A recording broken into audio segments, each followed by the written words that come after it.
Welcome and thank you for joining us on the Digits Dynasty Podcast, where we are counting down the greatest athletes to wear each and every uniform number, regardless of the sport, regardless of the league. Today, we are looking at the number 3. I am here alongside Curtis, who is here in 3 dimensions. How's it going, Curtis? All 3 dimensions here, not for the listeners, but it's going well. Welcome to our first podcast here. It's good to be here. It feels good to have this podcast with you, and I think we got some really great topics that we're going to cover, and along with the numbers that we're going to talk about. Yeah, it's something I know we've kind of talked before. Obviously, we started the podcast about who is the greatest, and it's going to be cool to, over the next coming weeks and months and maybe years, we'll hopefully figure that out per uniform number.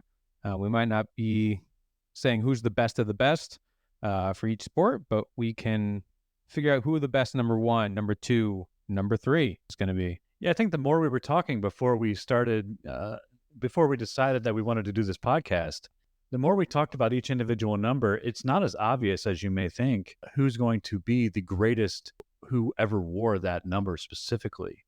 Yeah, and I think as we go, we're definitely going to find there's some numbers that are, I think, fairly clear-cut.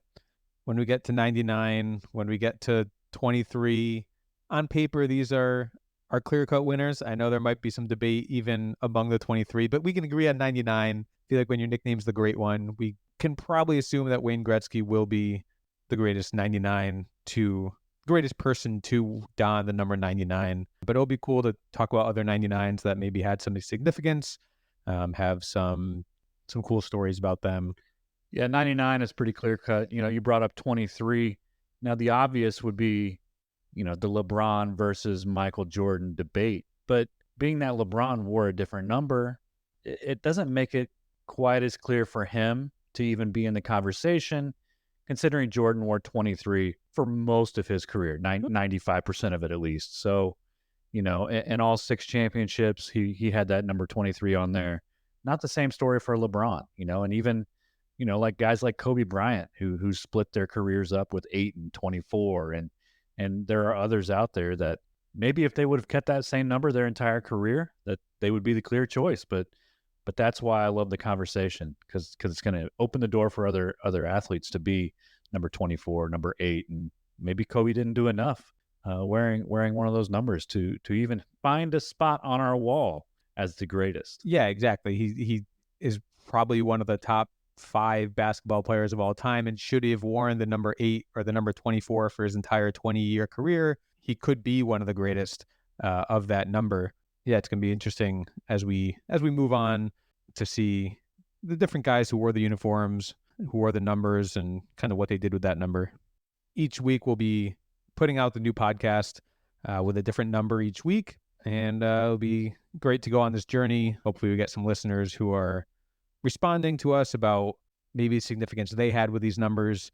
If we say, hey, next week we're going to be doing number 72, and then you kind of have some story about 72, whether that's a number that you wore, have a cool story with, or you have some experience with a player who had a number that we're going to be talking about, could be kind of fun.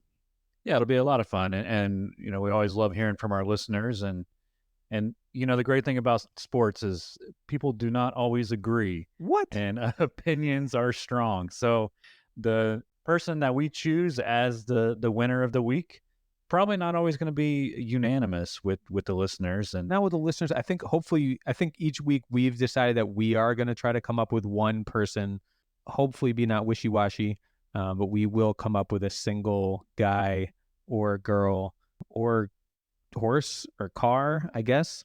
Any athlete, maybe not regardless of the sport, regardless of the gender, regardless of the species, I think we'll stick with humans, though. We could probably stick with humans. And people who drove the car, if there is going to be a car involved. Yeah, I think it's going to be the driver, not necessarily the car. I mean, we do have, spots on our wall here where, as we choose each week, that iconic jersey will get hung up on our wall here. I don't know if we're going to have room to put a car door. We'll make room. Yeah, I mean, we'll make room. Typical week, how it's going to happen. We're going to talk about the number in general. So this week we'll start talking about the number 3, just in society, in general pop culture, what these numbers mean. Then we'll try to dive into what that means in sports, and then we'll start diving into each sport. We'll hopefully try to come up with a a top jersey wearer in each sport. And then by the end of the episode, we'll have it down to a single jersey wearer. I mean, that means you and I have to agree, and that's a hard thing in itself. Yeah. We don't tend to agree on a lot of things, especially when it comes to sports. But Yeah, you're a Midwest guy. I feel like that stuff will probably come out. I'm definitely a New England guy, and now we're both in Florida. So I feel like we have a wide encompassing sports base, and hopefully that kind of comes out, and we'll get down to a number. definitely coming at it from 2 points of view. One thing that I like is that we decided not to go just 1, 2, 3, 4, 5, 6, in order. This is going to be completely random each week. So, we'll start randomly with the number that we have today. And then I think we're going to have a wheel that we're going to spin at the end of the show. We will. And that will get us to see which number we're going to do next week. Yeah, kind of keep it interesting. Yeah, because you go through 1 through 9, and we're going to be it's going to be some heavy episodes. Yeah. And yeah, it'll be nice, just more for that purpose of like, once we hit the 70s, 60s, there might be some quick episodes up there. I know a lot of these, it's going to be nice with number 3, where we have probably 5 to 6 sports that we're going to be talking about today, where when we get up to the 70s, 80s, 90s, there's really not every sport will be documented. Yeah, there's only so many offensive linemen that wore, 66 or that we can actually talk about. Right. Yeah. I mean, my offensive lineman knowledge is not deep, but, as we do our research, there's definitely going to be some guys on there, but maybe not as much of a heavy hitter as number 3 is going to be today. Well, let's get into today. Just the general, we'll talk about just the number 3. So what do you know about the number 3? Well, there's 3 primary colors. Got red, yellow, blue. Which is your favorite? Starting basic. If we're going primary, I'd probably go blue. But secondary, orange is my favorite. Orange. I don't. When people are asked their favorite color, orange does not come up a lot. Well, I'm an outdoors guy, so I like being out in the woods. And at one point, I think it became clear, like, if I break my leg and like if I need rescue, I feel like having orange in the woods would definitely be helpful.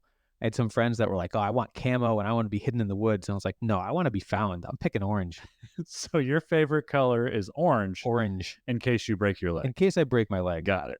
That makes total sense. And with the hiking, there is the Triple Crown of hiking. There's like 3 grand hikes in the United States. The Appalachian Trail, which is about 2,200 miles going from Georgia to Maine. There's the Continental Divide Trail, which is about 3,000 miles, goes along the Rocky Mountains from Mexico to Canada.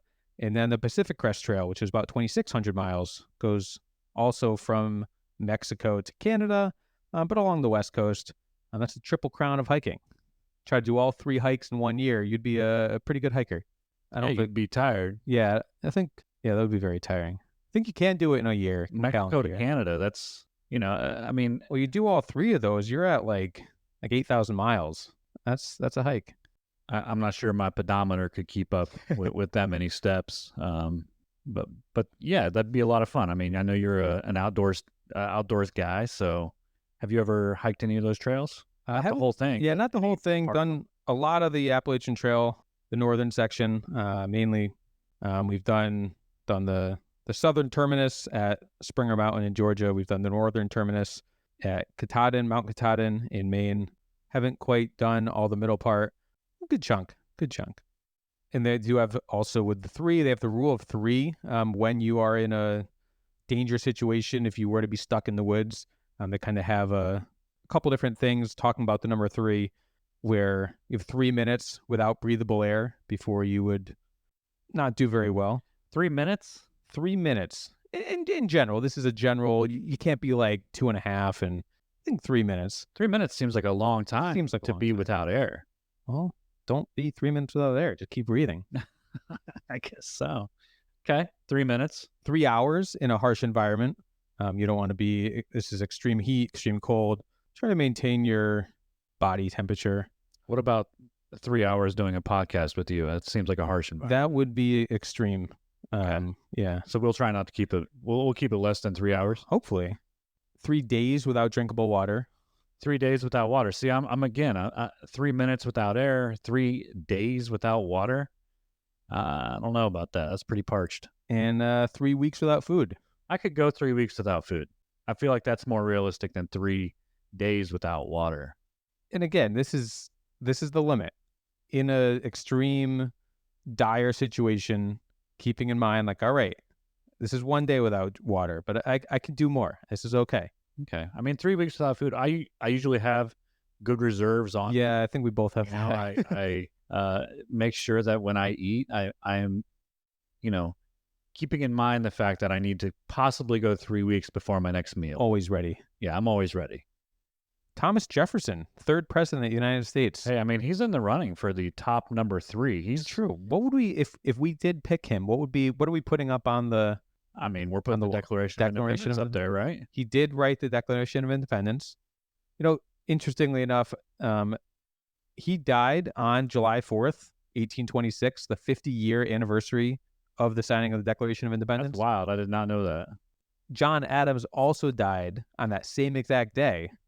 They had a very contentious relationship when they were both running for presidents, vice presidents. But once they both kind of retired from public office, they actually became really good friends. A lot of correspondence back and forth. Kind of like athletes, they go through their career hating each other, and then career's over, and turns out they're pretty good friends. They have a lot mutual more respect. Yeah, mutual respect. So Thomas Jefferson, he actually died first on July 4th, 1826, 50-year anniversary. And so his last words were, "It's the 4th." And the fact that he realized, all right, it is the 4th. It is the 50th anniversary of the signing of the Declaration of Independence. John Adams, who also died on the day, his last words were, "Thomas Jefferson survives," not knowing that that Thomas Jefferson had already died a couple hours earlier. Interesting. So when John Adams died, he still thought Jefferson was alive. Jefferson had survived, yeah. Now, did he know he was sick, or did he know he was, I believe they were both at the time? They were both sick. I think Thomas Jefferson he had been invited to a big celebration in Washington, D.C. on the 4th. He decided against it because I think he was feeling ill. So does John Adams get the victory then for outliving? I guess he did. Jefferson? He wins, I guess. That's pretty crazy. They died on the exact same day, though. In such significance of the United States. And of course, Jefferson does live on in the nickel, and you can see him every day in your pocket. Is that all he's got? Is a nickel? I think he has. Yeah, Washington on the 1, Lincoln on the 5, Jackson on the 10, Jackson on the 20, Jackson on the 20, Jefferson on the 10, Hamilton on the 10. See, I don't carry anything less than 100. I just keep Benjamins in my pocket. So I don't know who my dead presidents are, but he's got the nickel though. He's got the nickel. Okay, I'll give him the nickel. I mean, probably did more than deserved a little bit, but back then a nickel was probably a little more than what it is now. You need a lot of nickels to buy anything in today's world.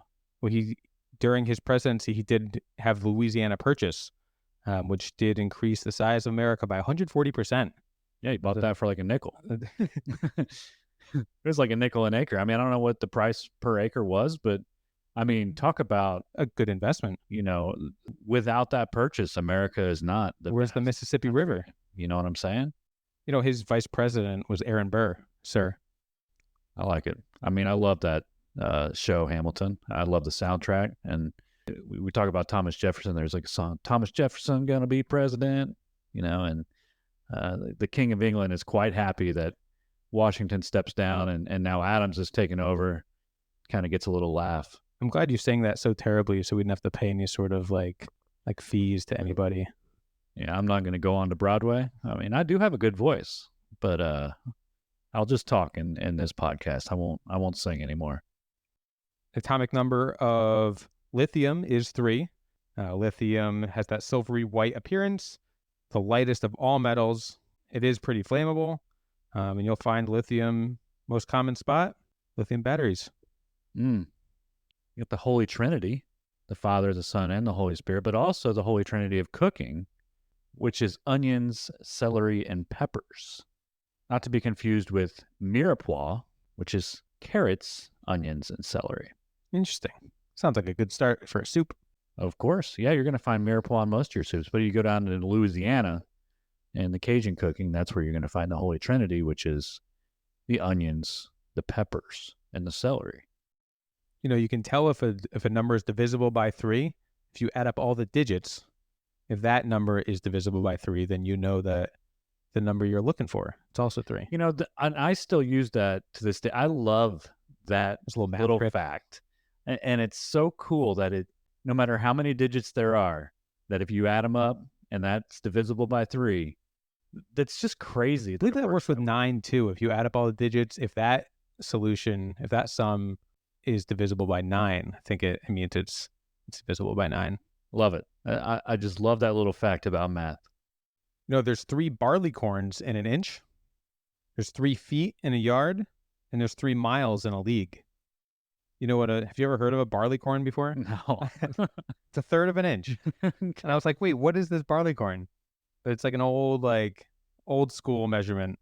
It's a third of an inch. I'm going to start using that all the time. Hey, Okay. can you, or if we're cooking, maybe I'll be like, hey, can you cut me a barley corn of carrot? Yeah, if you're like, how long do we need to cut this piece of wood? Well, about 6 inches and 2 barley corns. I also discovered it's considered unlikely to light 3 cigarettes with the same match. The origins of this superstition vary quite a lot, but the most common source comes from about World War I. And as they say, if a sniper spots a soldier in the trenches, lights a cigarette, he'll be alerted. He'll be like, all right, I see somebody over there. By the time the second cigarette is lit, he has now aimed his sniper rifle. And then the third guy to light a cigarette would be shot, as the sniper has now had enough time to prepare. So don't light 3 cigarettes back to back to back. Got it. Well, now, Or don't be the third one, I guess. got it. Be the Light first my guy. cigarette first. There you go. But now, what, do they just hit the vape pen in the trenches? Or? Ooh, they just see like smoke. I guess it's probably a pretty safe superstition then. I always wondered why the soldiers smoked. Now, I know that they have a highly stressful environment, so I'm sure a cigarette is a nice thing to have. But I always wondered, can't you smell the smoke? Can't you see Ooh. when you are smoking, can't you see the actual cigarette if it's dark? I always did wonder. Well, does that allow you to get like a break? Like today, I feel like sometimes they say like people start smoking so they can kind of get like an extra 15-minute break outside. Yeah. Maybe is that what the soldiers were doing? They kind of needed their like time out of the trenches. Yeah. You know what, guys? I'm gonna have a smoke break. Like, you just took that up. 3 in Hebrew represents harmony, new life, and completeness. And, I always like doing things in 3s. When I'm cooking, I never put 2 of something on a plate, and I usually will either do 1 or 3. Because 3, it just feels better than 2. 2 is too symmetric and incomplete. So I like that the 3 represents completeness, and then when you're playing spades, you're either going to, You're not going to bid 2. You're not going to bid 2. You're not going to bid 1. You got to bid at least 3 to be complete, or just go 0. It's true. Moving on to sports, you got the 3-peat. It's actually a registered trademark owned by Pat Riley. Oh, he has the trademark for it. Okay. So after the '89 season, the Lakers had won 2 in a row. They're going for 3.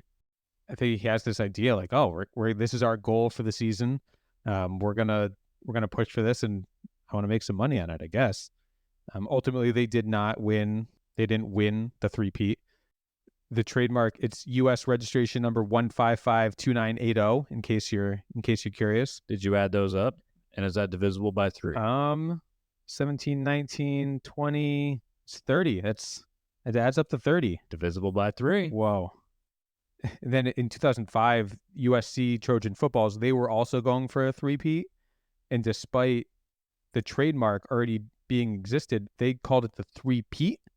Pete Carroll was the coach, so it was PETE as opposed to PEAT, which is the traditional 3-peat. And the trademark office said, nope, can't do USC 3-peat. You already have the other 3-peat. Pat Riley still makes some money anytime there's a 3-peat happening. So he's rooting for the 3-peat. Oh, anytime somebody goes back to back, he's, let's get the 3-peat out there. Let's print some shirts. Let's get it out there. Can you tell me the last 3-peat in professional sports? I mean, I'd have to say the Bulls. Has anyone gone 3-peat since Jordan did it a second time? There was one. Same coach. Okay, so the Lakers with Kobe. 2000 to 2002 or something. Kobe and Shaq, 2000 to 2002. Last MLB 3-peat? I mean, I've got to go with the Yankees.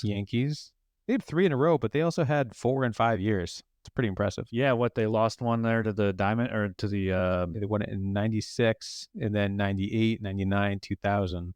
And then lose to the Marlins or Diamondbacks. Marlins in 97. Okay. And then they almost won it in 2001. They almost had like 6 in a row. Shoo. Yeah, they were stacked. How about Stanley Cup? This goes back a little bit further. The Red Wings, maybe? Oilers?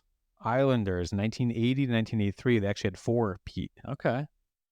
In the NFL, there hasn't, in the modern era, there hasn't been a three-peat.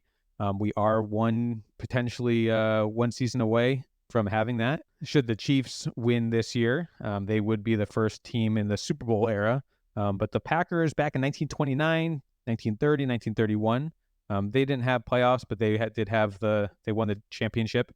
I mean, there were like 4 teams in the league. Yeah, well, they won. All right. Didn't the Browns have a stretch there where they won some? Didn't they? This was the last team, so maybe they did it before that. I'm not sure, but this was the last. I feel like they won like in the NFL. 9 NFL championships, right? That Otto guy, Otto Graham, and then I don't think they've won since. But well,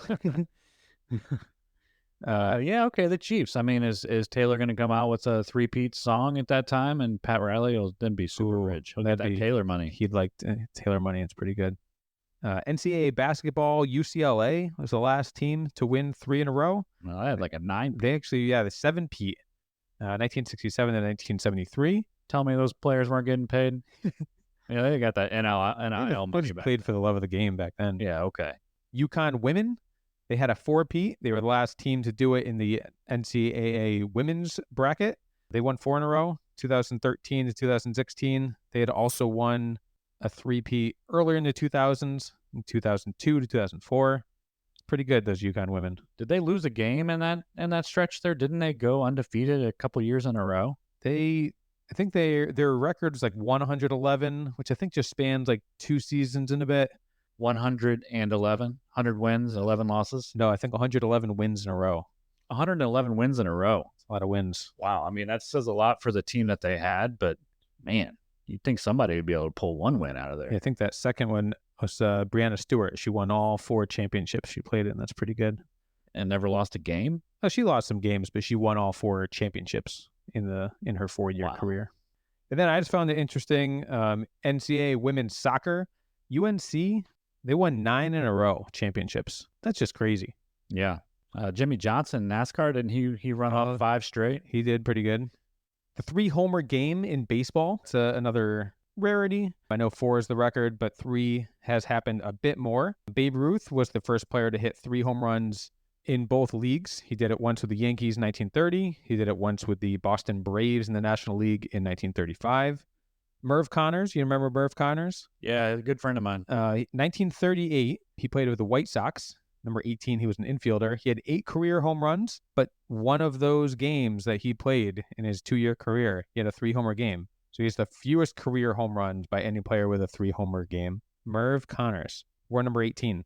Rafael Palmeiro, David Ortiz, and Gary Sheffield are the only 500 home run club members without a 3-homer game. Stan the Man Musial, he had his second career 3-homer game when he was 41 years, 229 days old. The oldest player in Major League history with a 3-homer game. And Nomar Garciaparra, he had 3 home run game on his birthday. Only one to have it on his birthday. Happy birthday to him. Happy birthday, Nomar. Got the field goal, 3-pointer. Oh, there's a lot of threes in sports when you start talking about, the 3-pointer, the field goal. Yeah, Adam Vinatieri has the most career-made field goals, 599. 3-pointer, Steph Curry. I would say how many threes he has, but he is just making them too fast for me to keep up with.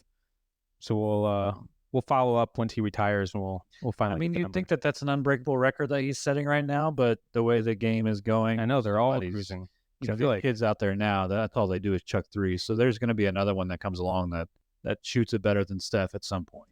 Yeah, I feel like Reggie Miller seemed to have that record for a while. Reggie and then Ray Allen. And then all of a sudden there's like 5 guys that they're not even like the top 5 anymore. Yeah.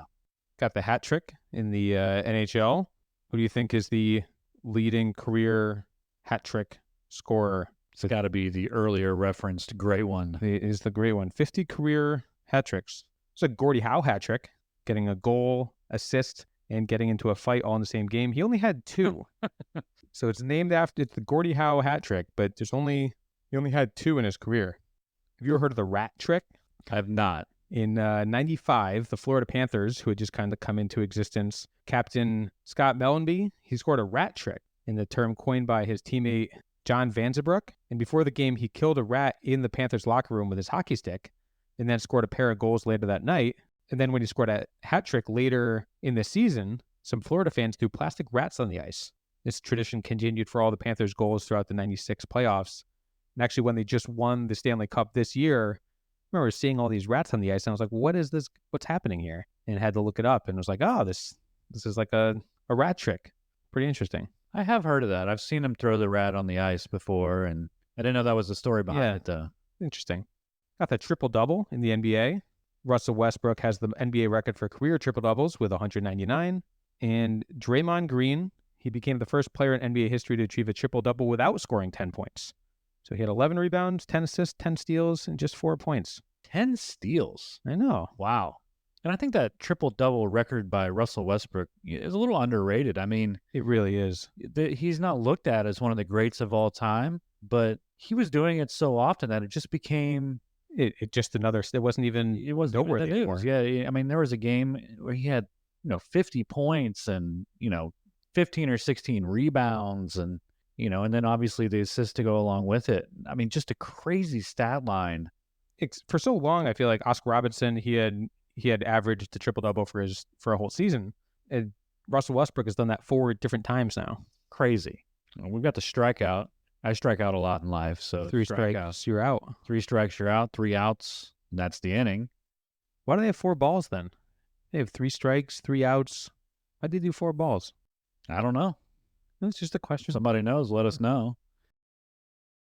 I usually didn't get to 4 balls. Like I said, I get to 3 strikes first. 3 swings, missing. Yeah. Triple Crown, did you say Triple Crown? Triple Crown. The Triple Crown. Got a couple different ones here. With horse racing, got the Kentucky Derby, the Preakness Stakes, the Belmont Stakes. Hadn't happened for a long time, since 1978 affirmed. But then in 2015 and 2018, Bob Baffert trained horses, American Pharoah and Justified. They both got the Triple Crown. But then I think in baseball, I feel like that's more popular. Miguel Cabrera just got it for the first time as a hitter, leading the league in RBIs, homers, and batting average. Carl Yastrzemski had been the last person before that in 1967. So that was a nice 50-year stretch. Long stretch, but it happened more frequently. Yeah, before that. There was before every couple of years. Yaz was doing it, but for Cabrera to do that in the modern game today, that's a huge season to get that Triple Crown because nobody gets it now. As a pitcher, leading league in ERA, wins, and strikeouts. 2011, both Clayton Kershaw and Justin Verlander both got it for their respective leagues. And then in 2020, Shane Bieber, he's the most recent guy to do it. That was in the COVID-shortened season. Pretty impressive nonetheless. My favorite, the turkey. Turkey? 3 strikes. Oh, I thought we were talking about Thanksgiving. Well, no, no, we're talking about bowling. Can you teach me how to cook that, though? I feel like you're probably a pretty good turkey cooker. I can cook a turkey. Deep fried? I can eat a turkey. Yeah, I've deep fried a turkey. Turkey leg? Nah, you know what? I've never been a fan of the carnival turkey leg. Oh, that's a hot take right there. We're gonna get some your response for that. I'm just not a fan. All the tendons, no thanks. I'm good. Stick with just turkey dinner. Yeah, I mean, I do prefer dark meat, but I don't want to walk around the carnival with the turkey leg. I do like meat on a stick. So any carnival meats on sticks, I'm in. Throw a pork chop on a stick, and I'll probably buy that. But I'm not going to get the turkey leg. I'm more of a deep fried guy at the fair. Just deep fry anything. Reese's, Oreos, pickles, butter. I would pass on that. I think that's a little too many calories for me. I mean, deep fried Oreos. Whew, that's getting you prepared for a 3-week fast. Tell me about a turkey, though. Turkey, 3 strikes in a row in bowling. So I know the scoring's a little weird. That's a 30-pointer, right? You get 30 points per frame if you get 3 in a row. Because you get per frame. You get it. You get the 2 additional bowls. It's complicated. That's why you go to the bowling alley that keeps the score for you on the computer, right? Yeah, you don't have to pen and paper your score. It's not like golf where you have to keep your score as you go. Somebody else does that for you. Who do you think you are? I am. What a great line. What a great line. My son pulled that out recently. I know he surprised you. I feel like he said, and you're like, what did he say? He did. You're raising him right. But I'm pretty sure he was talking smack to like a 14-year-old boy. Yeah, he was like, I think, considered one of the great bowlers of our generation. Yeah. Right? I can't tell you his name, but I know I know he's like the Tom Brady of. Weber. Oh, okay. Tom Brady of bowling. All right. Tom Brady wouldn't talk smack to anybody. No, not at all. Thank you. Tom Brady. What a good stand-up Class act. citizen. Turkey. I mean, they gave it the name because the food at the bowling alley is so good. It's true. You know, you definitely associate bowling alley with food. So It's turkey. I'm sure some hungry guy was like, you know what? That's 3 in a row. I'm gonna go get some turkey, and they were like, that's it. Or is it? It's a turkey. Like if you were to bowl a turkey, you'd probably get 3 strikes in a row because it's a pretty big bird, and you'd probably know. Is this Sure. all right? Okay. What? 4 in a row? Is that like a turducken? Oh, that'd probably be.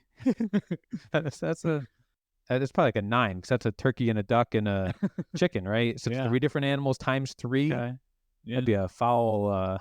But no, a turkey. Okay, you get a turkey. It's your first frame. If you get a strike, is 10, and then now you get that 10 plus 2 more balls. So then, if you roll 2 strikes in a row after that, all 3 of those add up to 30. And then you keep it up for 10 frames. It's 300, right? The You perfect get a game. bowl 12 strikes, and you get a 300. What's your best score ever? I think 232. No 300 for you. No, we have 300s in the family. My dad actually bowled. I was gonna say, I feel like your dad would have bowled a 300. Yeah, he's quite the athlete. He's bowled a 300 and has a hole in one. And I want to know how many people in the world have those 2 achievements. I want a list. I don't have that. It's got to be Wikipedia, right? We can like AI ask. I mean, it's not like my dad's 300 and hole in one are recorded on Wikipedia. Oh, and they're like 2 different sports too, which kind of like, Yeah, it's 2 different types of sports. I mean, it's not, but I feel like bowling and golf, that's like, you can do those things until you're those are pretty later stages of life. It's just like relaxing games.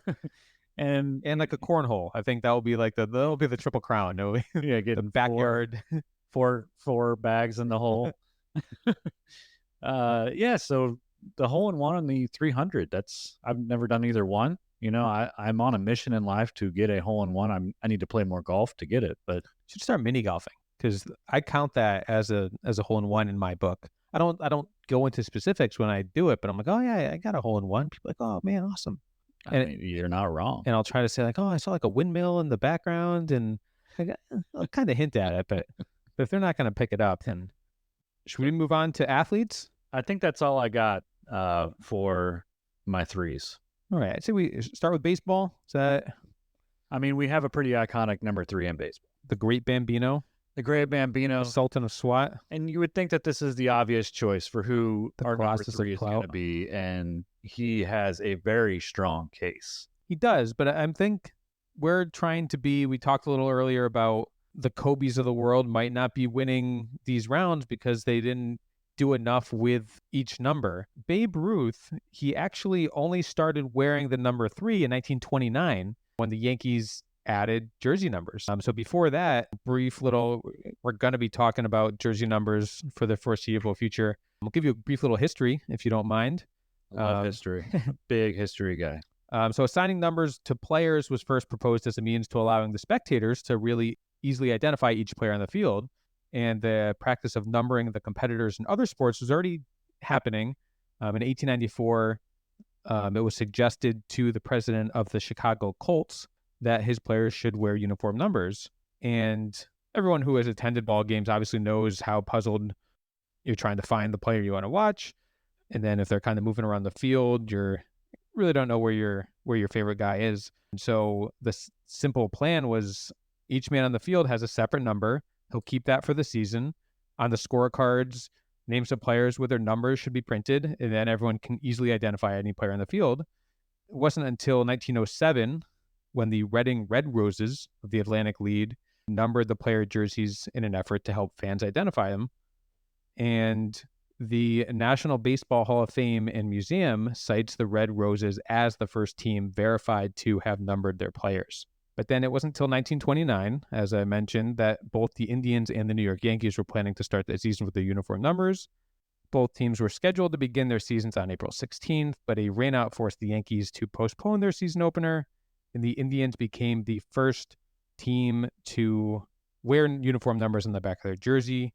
And it really kind of continued until 1937 when the Philadelphia Athletics became the last team to do so.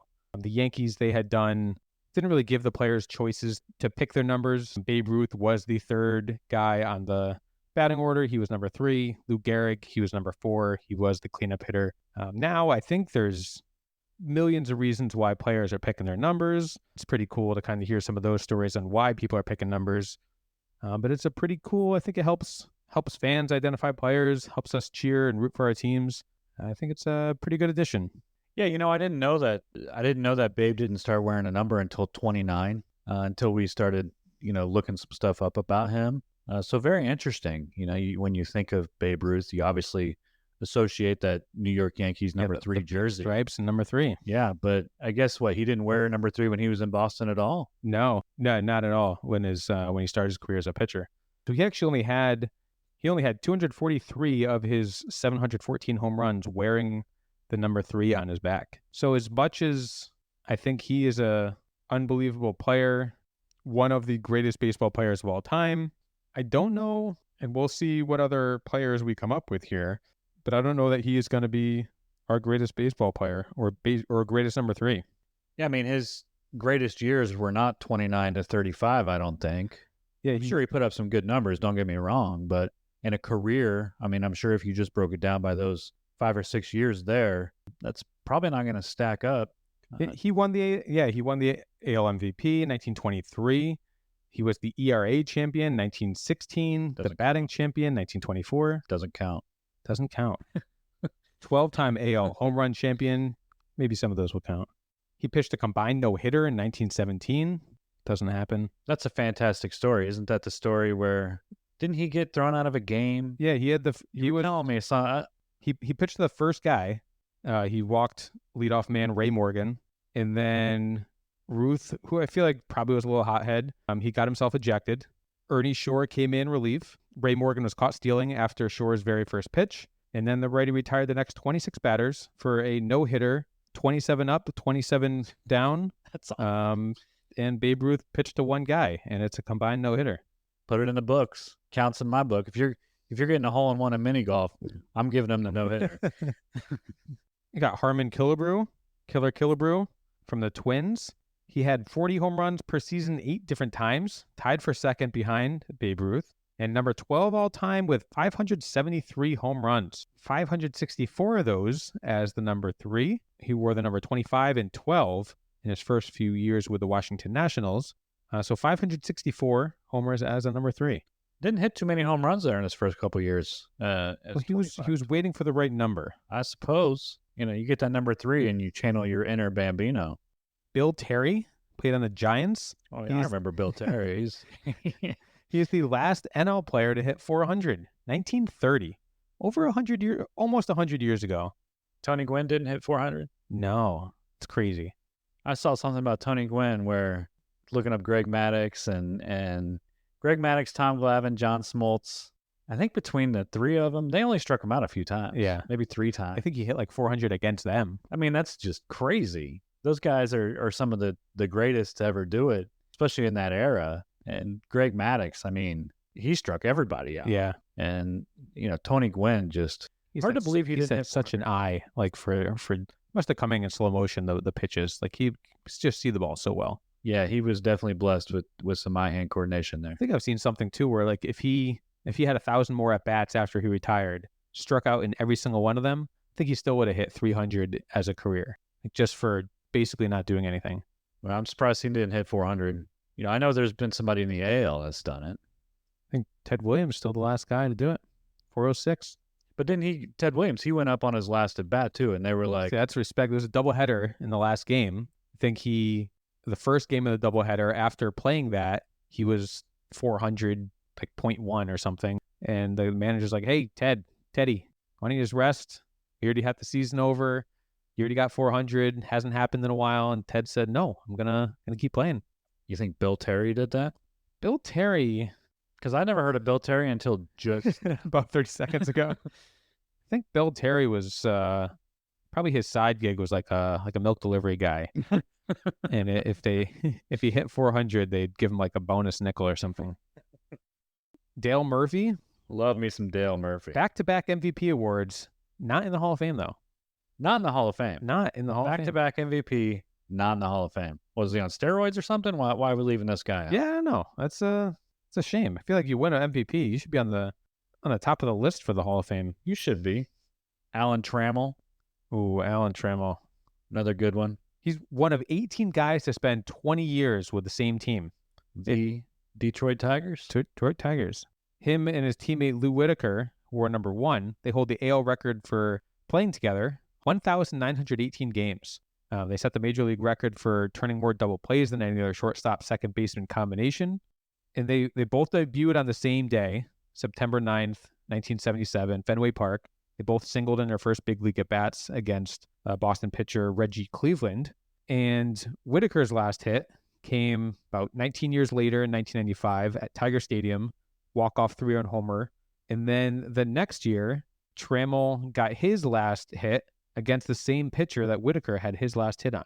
Wow. Spent like basically 20 years together, and they had their first hits off the same guy, had their last hits off the same guy. It's a lot of time spent with one guy. Yeah, they're like Thomas Jefferson and John Adams. Whoa.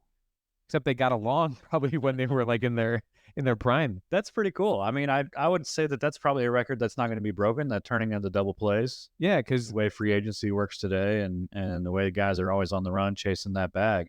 So the NL is Craig Biggio and Jeff Bagwell, who obviously are not middle infielders together. And when I was collecting baseball cards, I swear every pack had Jeff Bagwell or Craig Biggio in that pack. I must have 500 Jeff Bagwell and Craig That's Biggio a lot cards. of Jeff Bagwell cards. I'm like, I didn't want them. Craig Biggio's helmet was always so dirty, too. He always had that pine tar like all over his helmet. That Bagwell, he had that crazy batting stance, like where he's like sitting in the chair. Yeah, and he put on a little bulk there at the end of his career. Well, I think he was, he might have been getting some help. Maybe. But yeah, what a cool record to have the most double plays turned together. Because like I said, that's probably not a record that's going to get broken. Yeah, people just don't play that long on one team. And the fact that both of them had the same debut and one lasted 19 years, one lasted 20 years, like that's pretty crazy. That is crazy. That's cool. I bet they were lifelong friends. I think you have to be. I think it's pretty. So each player, Alan Trammell, spent a lot of his post-playing career still as a coach in the Tigers organization.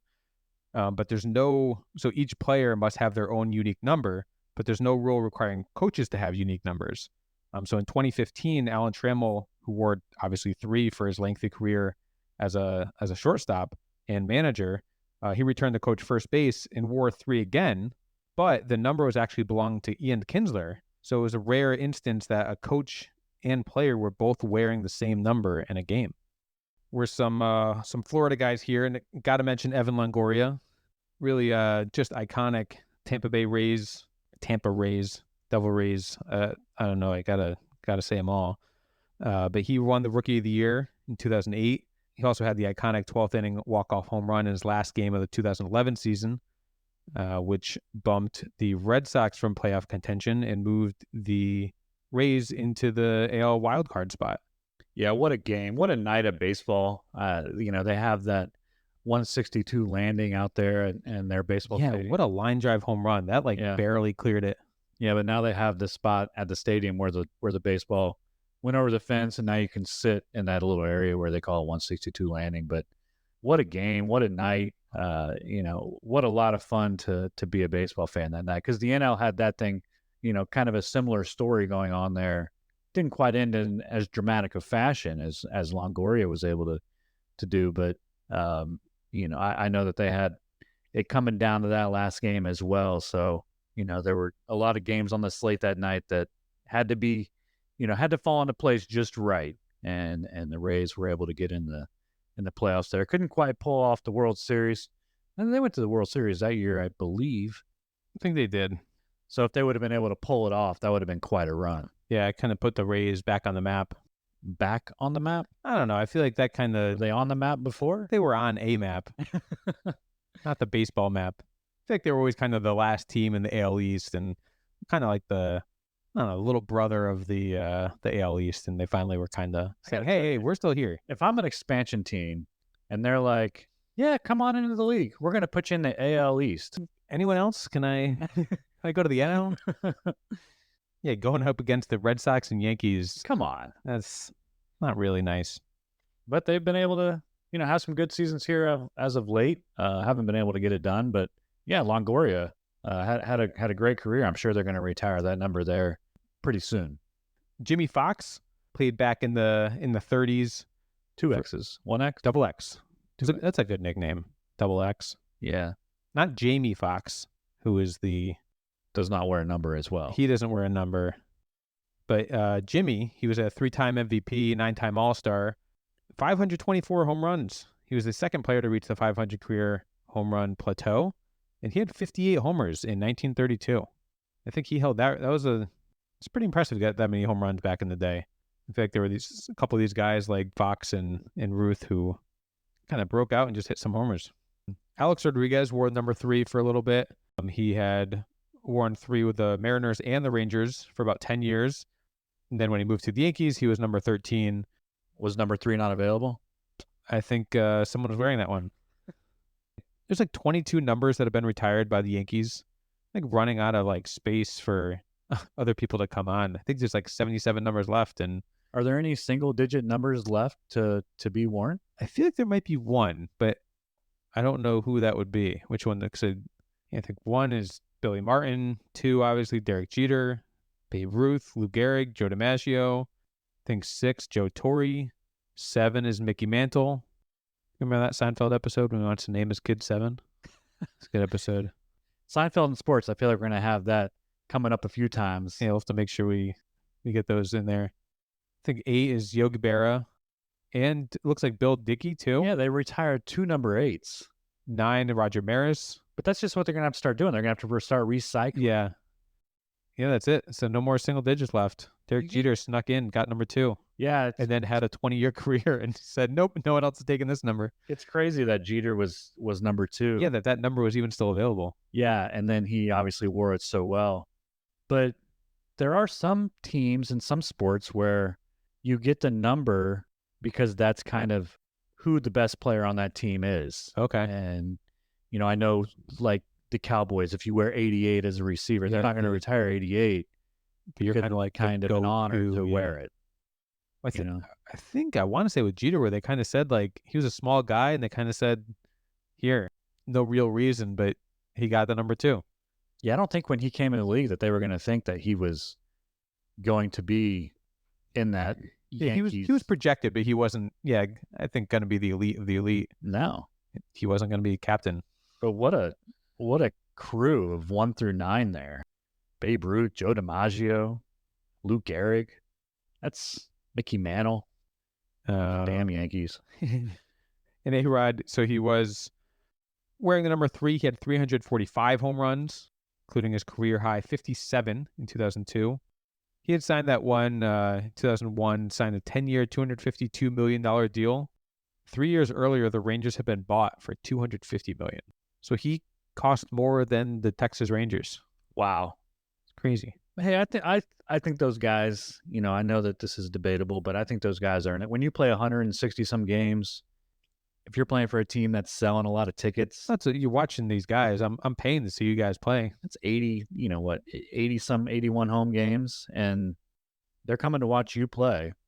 You ought to get a pretty big cut of that, and you should get a cut of the TV deal as well. So I'm all for it. The players getting the money. Amen. Ken Griffey Jr. wore it for a little bit with the Reds. Obviously, we're going to be talking more about him when we hit number 24, when he was wearing that with the Mariners. Bryce Harper, he's making maybe not quite the greatest number 3 yet, but he is making a run. He started his career with the Nationals wearing 34. Now he's 6 years into his Phillies stint wearing the number 3, about 150 home runs. He's got his contract under for the next 7-8 years. He's going to be doing some damage with the number 3. Yeah. I wonder if we've seen the best of Bryce Harper. It's a fun guy to watch. I feel like he's really been 17 on the cover of Sports Illustrated. I feel like he's been someone that's kind of lived up to the hype, stuck with the hype. It's hard to live up to that hype when you missed out on the World Series championship just by a year or two. Man, he's gotta hate that. I know he probably is friends with a lot of those guys and was happy to see him win, but to leave and be the best player on the team, and then for them to win the next year without you, that's always going to sting, I'm sure, especially if he doesn't ever win one. That's true. Although Phillies, they're going to have a good year this year. They went to the World Series with him, right? I believe so, yeah. He might win, but you never really know who's going to win in baseball. It's never... There's so many unknowns. The best team doesn't always win that. Get the hot hand. Yeah, you don't want to peak too early in baseball. Usually the team that's winning in April is not the team that's winning in October. Got Harold Baines. Spent 22 years with the White Sox, Orioles, A's, and Rangers. 6-time All-Star, almost 400 homers. He had held the mark for career home runs as a DH with 236 until Edgar Martinez passed him in 2004. He was elected to the Hall of Fame 2019 by Today's Game era committee. I think he had gone through the regular route and had like 6%, 5%, and didn't continue. But then somehow, despite not really having, he got a lot of criticism for the baseball writers and fans due to he had low WAR numbers, poor performance in MVP, didn't really spend a lot of time defensively, but was voted into the Hall of Fame by his peers. He had played against 5 of the 6 people on the committee. A 6th served as a manager against him. A little suspect of him making the Hall of Fame, but he did get enshrined. You're telling me Dale Murphy's out, but that guy's in? He's in. He did end the longest game in Major League history, an 8-hour, 6-minute, 25-inning game with a walk-off home run against the Brewers. The bat is currently kept at the Baseball Hall of Fame, and I feel like that bat deserves to be there. I'll agree with that. Yeah, I don't have anybody else on my list. I got one. I think one of the greatest speed guys of all time. I feel like there's lots of kind of rumors, and I think there was like a documentary about his childhood. But Benny the Jet Rodriguez, he wore number 3. Wore number 3 for the Dodgers. And of course, he's most well known. He had lost a step or two in his final seasons, and he had that one iconic straight steal of home. It's still, looking back, obviously I'm talking about The Sandlot, iconic baseball movie, arguably one of the greatest baseball movies of all time, probably up there with like Field of Dreams and stuff. He wore 30 throughout the whole childhood when he's pickling the beast, playing in The Sandlot, teaching Scotty Smalls how to play baseball. He does ultimately make it to the majors, plays for the Dodgers. And I can't just watch a movie and enjoy it. I got to watch this movie and say, like, why is this guy who kind of doing some rough napkin math? The Sandlot movie took place 1962. Movie came out in like 1992, 93. So this is like a 42, 43-year-old guy who, when Smalls is talking at the beginning, he says that they say the Jets lost a step or two, but I wouldn't be surprised to see some fireworks here. And it's in the clutch situation of the season. There's a guy on first, which the defense was kind of playing deep, so there's probably like one out. It just doesn't seem like the right time to steal. And I get, again, Smalls is talking. He said they don't see him. I don't believe it. He's stealing home. So you kind of try to catch the pitcher off guard. He's clearly not paying attention. He does steal. I replayed it a bunch. I think he is actually safe. I feel like in today's modern technology, obviously the Giants, who they were playing, would have challenged the call. I don't know that there's any video evidence to overturn that. But it just doesn't seem like a good idea in the bottom of the 9th with arguably the season on the line to do a straight steal at home. I mean, he was Benny the Jet. It doesn't even seem like it was like a pennant win or anything. Like, they carried him off the field, but the fans were they were cheering, but it was just the players. There was no like pictures or champagne on the field. I don't know. Maybe I'm spending too much time to talk about this, but Benny the Jet, he might be making an appearance later on in this episode. Worth mentioning. I mean, very iconic jersey. What number did he wear on the Sandlot team, though? He was 30. So we'll talk about him again there. Because those were his best years. Those were, as a 12-year-old. I don't know, where was that? Where's the Sandlot set? You know, any town, USA. Imagine if he got out at home, though. It probably would have been his last game. Moving on to football, though. They've recently moved to allowing anyone to wear any number. really any guy who's going to have any sort of stats is going to be either a quarterback or a kicker. I think Russell Wilson's really, I think the only guy I think worth mentioning here. Super Bowl champion, Walter Payton Man of the Year. He's 13th on the all-time touchdowns list, 9-time Pro Bowl. Obviously played for the Seahawks, the Broncos. Now he's starting his third team here with the Steelers. Is he going to start? I mean, I know by the time this airs, we'll have the answer. I think they're thinking he's going to start. I think he played in like the opening series of the last game, and I think they took him out. Kind of like, all right, there's really no competition, I think. But I mean, he's got a lot of haters out there. They're paying him a lot of money, though. They're paying him, but he's got a lot of haters, and I mean, his play has backed it up. I mean, he's been a good quarterback and has had some really good seasons. Obviously, has an interception that he'd probably like back, but should have handed it off. But that wasn't his call, and it was a good play by the other team. But he could have audibled. Peyton Manning would have omaha'd that. Oh, the sheriff would have made the better call there. Even Tom Brady. Tom Brady got another ring there. We won't get into how many rings the defense won for Brady, but, there's at least one. He was a pretty good baseball player, too. Who, Brady? Russell, him, too. Yeah. Brady was the last guy drafted by the Expos to play in professional sports. Last guy to retire. But I'm talking about Russell Wilson, who was actually drafted ahead of baseball players like Chris Bryant, Jacob deGrom, Robbie Ray, Aaron Judge. Really? Russell Wilson was drafted. They all went in the same draft? Russell Wilson's drafted ahead of all those guys. That's interesting. Now, I know I'm assuming as a pitcher. I believe so, yeah. Got a cannon. So, I mean, I'm sure he can throw in the 90s, but... I think he did actually play for the Yankees. Who did he get drafted seasons. By? The Yankees? I think it was the Rockies, actually. The Rockies? Yeah. Okay. A couple other quarterbacks. John Kitna, Jameis Winston, Carson Palmer. A couple kickers. Matt Stover, Stephen Gutowski, who has the most consecutive extra points made, 523 extra points in a row. Nice job, Good Stephen for him. Gutowski. Is that before they moved it back? Yeah, probably. When it was like a chip shot for 500 in a row. No other football guys for me. Carson Palmer was good. He was good. Him and Ocho Cinco out there. Hit that Heisman. Moving on to basketball. Who you got for basketball? I mean, there's the obvious one. The answer. AI. I didn't ask a question. Practice? Not a game. Not a game. Not a game. If I can't practice, I can't practice. If I'm hurt, I'm hurt. Simple as that. But we're talking about practice, not a game. Talking about practice. Not the game that I go out there and die for and play every game like it's my last. Not the game. We're talking about practice, man. Man, we're talking about... How silly is that? Practice? Not a game. Not a game. Not a game. Talking about practice, man.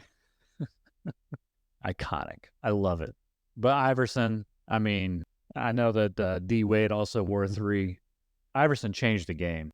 Iverson, maybe not the way the game was played, but the swagger and the style, and he brought a lot of that to the league, and was a pioneer in how a lot of these guys approach the way they dress, the way they act, the way they talk. Exactly, yeah. And I think that has a lot to do with the culture of the NBA today. But he was out there doing it. Gosh, one of my favorite plays of all time has got to be him hitting that 3 in the finals. I think it was game 1 against the Lakers. May have been the only game the Lakers lost in their entire stretch, was to Iverson and his Sixers. But he hit that 3 and steps over Ty Lue. The step over, I remember that. So disrespectful. Yeah, he won MVP. He won Rookie of the Year.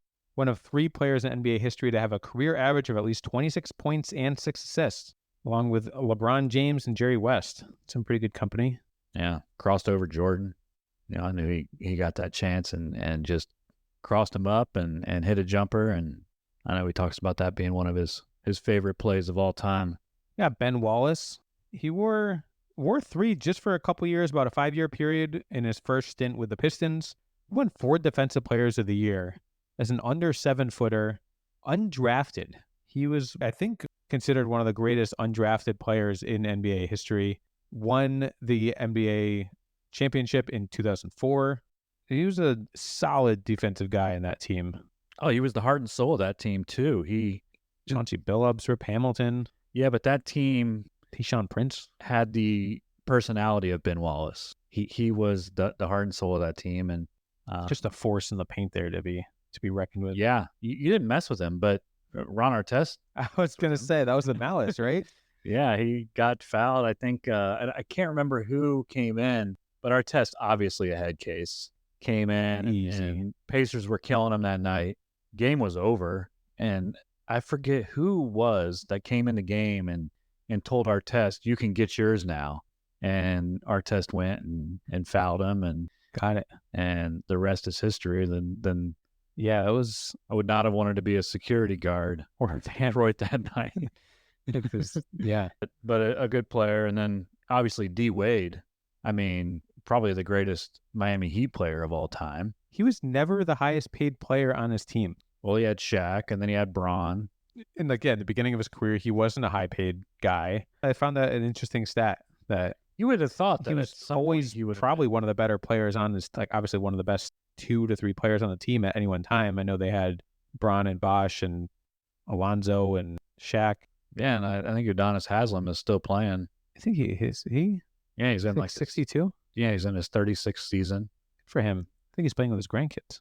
Bron's playing with his regular kid. And but yeah, Dwayne Wade, that's crazy. He was never the highest paid player on his team, where he was probably the best player on his team. Exactly, yeah. You know, even arguably when LeBron was there, he was right there, 1 and 1A with LeBron. They were quite a duo. And obviously got a couple championships there, but 4 championships total. That's pretty good. Yeah. Well, he had a couple good teammates, with Shaq and LeBron. Dennis Johnson, DJ. Larry Bird called him one of his best teammates that he had. Magic Johnson called him one of the best backcourt defenders of all time.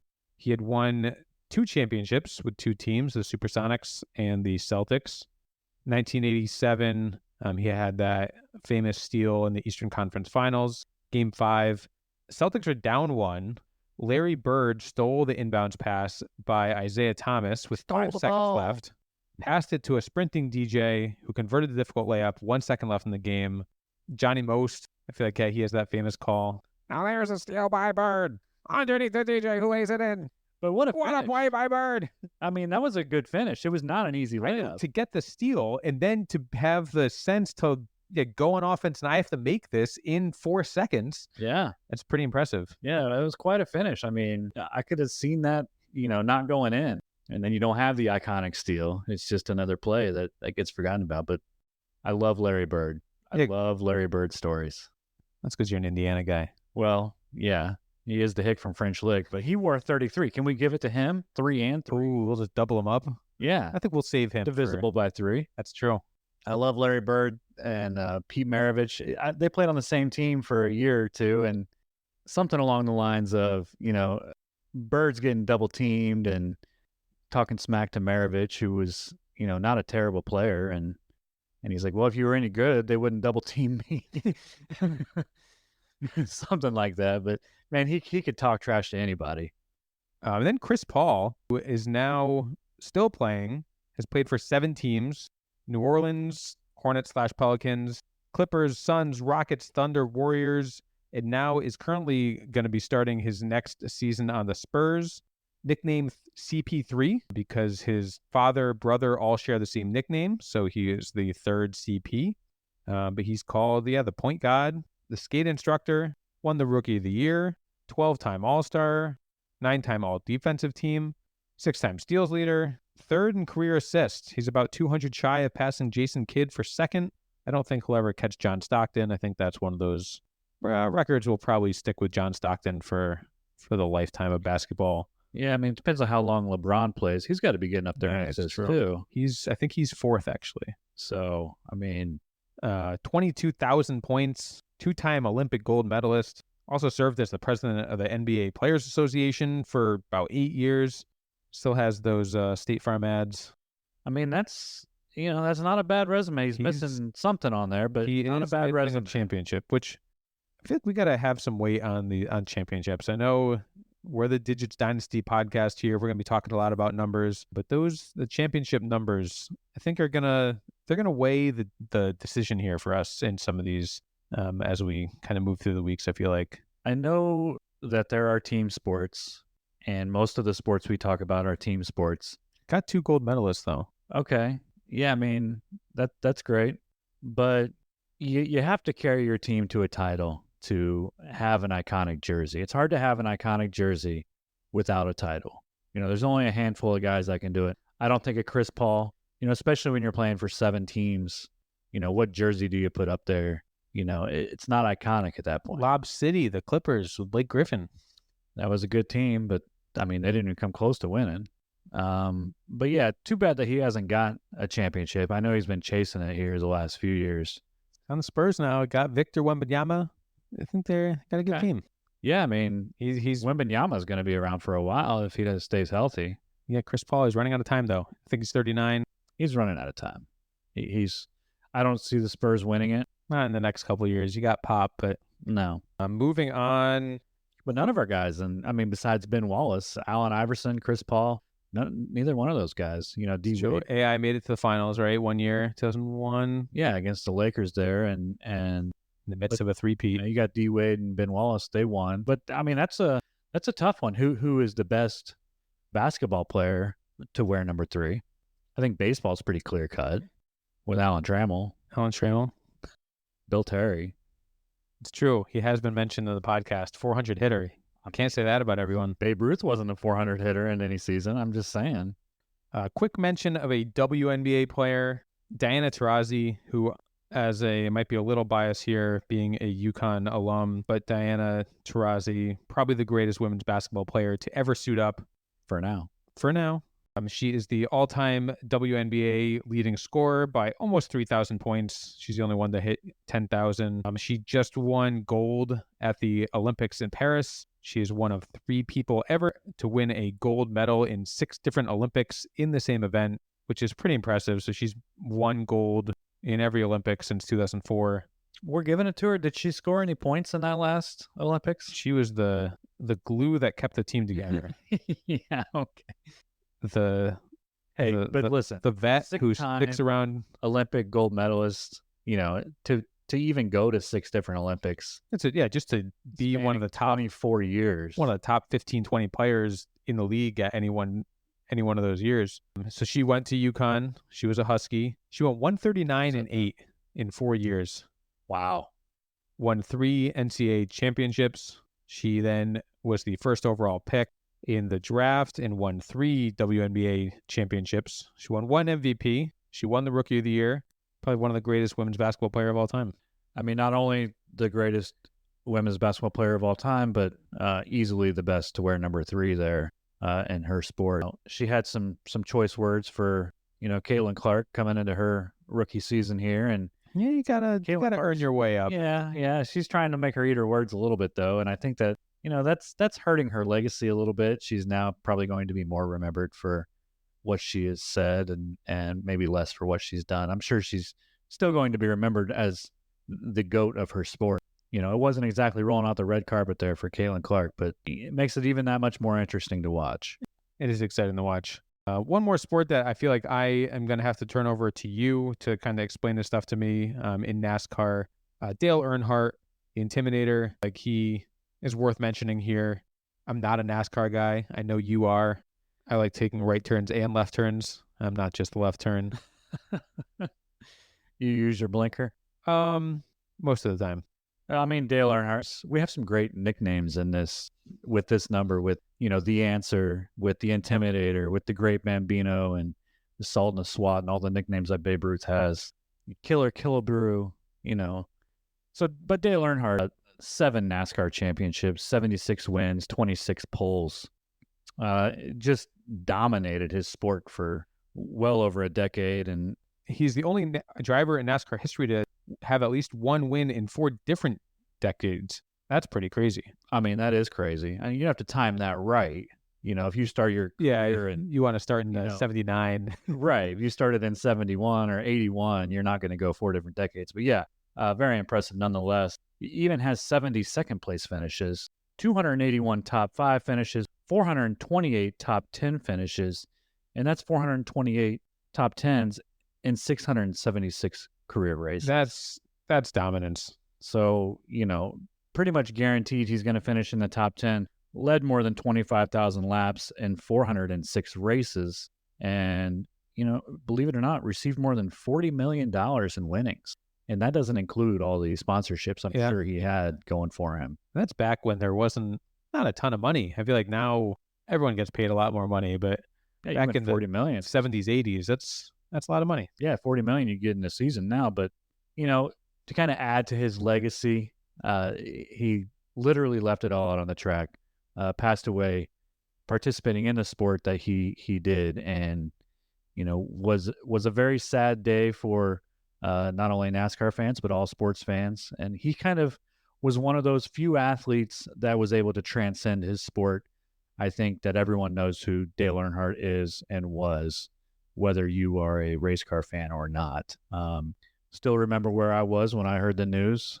We knew that he had crashed. We you know, the crash didn't even look that bad, but just the way they hit and the lack of safety restraints they had at that time, tragically was his last race and his last day here. Yeah, at Daytona too, just an iconic location.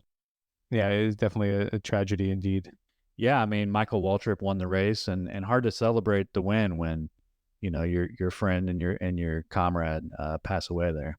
Well, then his son Dale Earnhardt Jr. he had finished second in that race too. Yeah, that's got to be just tough when you drive by and you see your dad have any accident, whether you know it's going to be a bad one or not. To drive by him, and I remember seeing a video of him kind of rushing to the hospital after that, and then obviously, yeah, getting the news just a couple hours later that he was in fact passed on.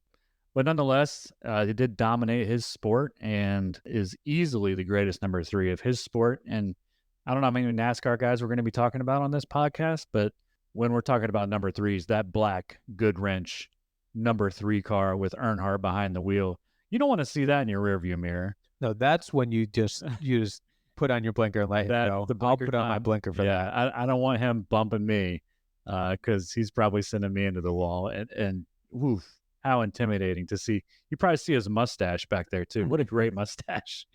We'll have to have a podcast about greatest mustaches too. I mean, he's on there. Get like the Reds mascot, Mr. Peanut. Oh, but the sunglasses, the mustache, the black car, black jacket. Oof. And then on the other side, the Indy 500, the number 3 car has won 11 Indy 500. So the winningest car number in Indy 500 history, and has had a lot of good drivers behind that wheel of the number 3. 500 is not divisible by 3 though. It is not. But number 3, obviously, Helio Castroneves, Bobby Unser, Al Unser Jr., Rick Mears, a lot of good drivers there to wear the number 3.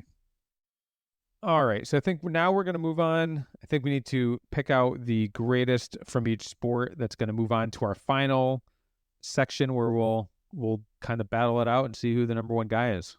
Or a girl. We got Diana Taurasi. She'll be in the mix this time. All right, so we've got Bill Terry, Alan Trammell. All right, so who is our Babe Ruth, Sultan of SWAT? Got to be the Babe. For football, we're going to be moving on Russell Wilson. Sure. Yeah, I mean... Yeah, I think we'll have a football. He was, I think, the only one we talked about. Yeah, there were some college guys there. Well, Carson Palmer, but... He's technically on the list. Babe Ruth and Russell Wilson, 2 of the greatest athletes of all time. That's it. Basketball. I feel like this is a little... I think I would say Chris Paul if he had a championship. I think we have enough guys here. I think basketball is tough. I mean, my first instinct would be Allen Iverson. I think he's the most pure I think his talent is the most pure of everyone on the list. You know, D Wade obviously has the championships, but he had the help. I mean, if you give Allen Iverson Shaquille O'Neal or LeBron James, it's hard to think that he wouldn't have won. Now, Chris Paul has had some help, so he has, and it hasn't paid off though. No, I'd be good with Allen Iverson, even though he never won. I can do that. It could be our answer. It is the answer. Ooh. And then obviously we're moving on. Dale Earnhardt from NASCAR, Diana Taurasi, WNBA. So we got our final 5 here. Okay, let's take out Russell Wilson. I think Russell Wilson's out. I'd say we'd probably need to eliminate Allen Iverson. Yeah, and I'm not going to be the one to eliminate Diana Taurasi. You can. Okay. I mean, when I'm thinking about Babe Ruth, Dale Earnhardt, Diana Taurasi. As good as she's been, I don't want that alumni magazine to come in and say that I kicked her off. I would be good to take it down to those two and debate. You can do between Dale Earnhardt and Babe Ruth. George Herman Ruth, who I think, listen, if Babe played today, I think he'd be just as good. And I know the game was different, but if he clearly had all the tools to be a pitcher, to be a hitter, to be... He's like the Ohtani of back in the day. I mean, come on. And if he had the training and all of the modern day technology that these players have, I have no doubt that Babe Ruth would be just as iconic today as he was then. But I don't think he'd be like smoking cigars and eating hot dogs and drinking beer. But when I was looking up Benny the Jet Rodriguez, I was kind of saying like, all right, how many steals do certain guys have? And Babe Ruth had 10 stolen bases to home in his career. I mean, it just goes to show like how smart he was. But you don't think he's like a speedy guy. No, but he must have. I've never seen him play. I will say that. I'm not that old, but I was at a few games. I was at the game when he pointed. I didn't want to say you were super old, but I was at that game. Did he point? Yeah, he called his shot. Okay. Yeah, I caught the home run. Oh, okay. Yeah. He didn't say like, "Hey, you, can you move over a little bit? I can't see the." You're wearing like a bright orange shirt, and I can't see the ball come in. In case I break my leg, that's why I wore That's orange. it. Yeah. But no, I think he would be just as good. The only thing he's got going against him is he didn't wear it his whole career. That is going to hurt him. And I feel like it might get some backlash here, but I think we got to stick with, I think because numbers jump around, players change numbers, we have to do it when you're wearing the jersey. I think it doesn't seem fair to give him credit for all 714 home runs when he wasn't wearing the number 3 for that many home runs. Yeah, maybe not his fault, but shouldn't have played in the 20s. We will put him in the honorable mention closet. We need to have that Babe Ruth jersey hanging somewhere in the house, but I'm going to, so you're going to win in 4 decades to, dominate the sport and be the intimidator. No one's ever going to do it like Dale did it. So you're going with Dale. You know what? I think it's going to be an unpopular opinion, but yeah, I think we need to hang that car door up on the wall. It's only 7 years that he wore number 3, Babe Ruth. I think in 4 different decades, winning races, getting the top 10 in 60% of his races. I can do that. I can put Dale Earnhardt. What are we putting on the wall though? Are we getting the door? Door. I mean, we'll probably hang the Goodwrench jacket up there. Is there a 3 on there? I don't know. I don't think so. Huh. Sure. I think the jacket. I think that could be a good thing. Yeah. We'll stitch on a 3 just to. I guess the jacket it is iconic that I feel like we don't need the 3. No, everyone's gonna know that black Goodwrench jacket. Because you're in the car when you're reading. Yeah. Are we gonna get backlash that it's the car, not the man? But the man made the car. That is true. The man made the car, and I'm good with Dale Earnhardt. I'd be good with Babe Ruth too, but if I get a vote and I hear that I get a vote on this podcast, I'm going to vote Dale Earnhardt. Yeah, let's see. So we'll add him to the wall, and I think it's time to look at. We'll see what we're doing next week. We'll spin the wheel.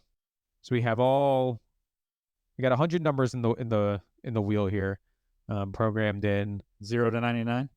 All right, let's spin it.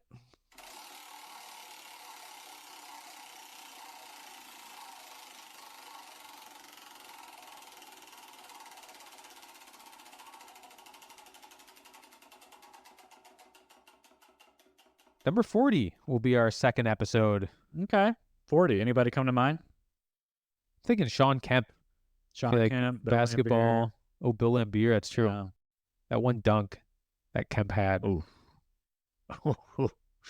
Brutal. It's just like the first, like the true, a true posterize. You want to talk about disrespectful. You get double pointed at.